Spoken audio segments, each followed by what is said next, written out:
Berita Sumsel 24 jam hari ini, sebanyak 50 personel Polrestabes Palembang mendapatkan penghargaan karena berkinerja baik. Penghargaan diberikan oleh Kapolrestabes Palembang, Kombes Pol Muhammad Ngajib usai melakukan kegiatan apel pagi di halaman Polrestabes Palembang. Kapolrestabes Palembang, Kombes Pol Muhammad Ngajib mengatakan penghargaan ini diharapkan menjadi motivasi bagi personel untuk terus memacu kinerja agar mampu memberikan yang terbaik dalam menjalankan tugasnya. Jadi penghargaan yang saya berikan kepada seluruh anggota Polrestabes Palembang untuk hari ini berjumlah 50 orang.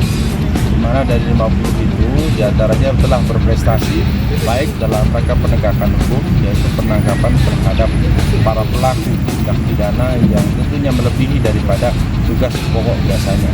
Di sini ada pengungkapan narkoba sebanyak 1.000 butir ekstasi. Kemudian juga ada anggota lalu lintas yang dimana sudah melebihi daripada tugas pokoknya, telah menangkap para pelaku 365. Ini juga sudah diberikan penghargaan.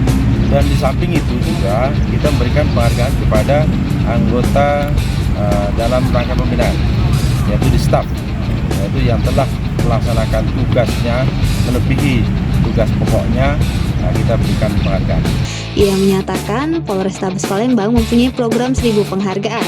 Hanya 0,5% saja personel yang melakukan pelanggaran, sisanya mengukir prestasi membanggakan. Reporter dan juru kamera Kurniawan, palpres.com.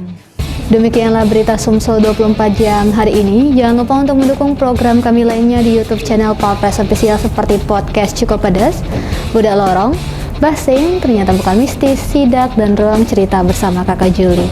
Saya Delsa Nasution, sampai jumpa.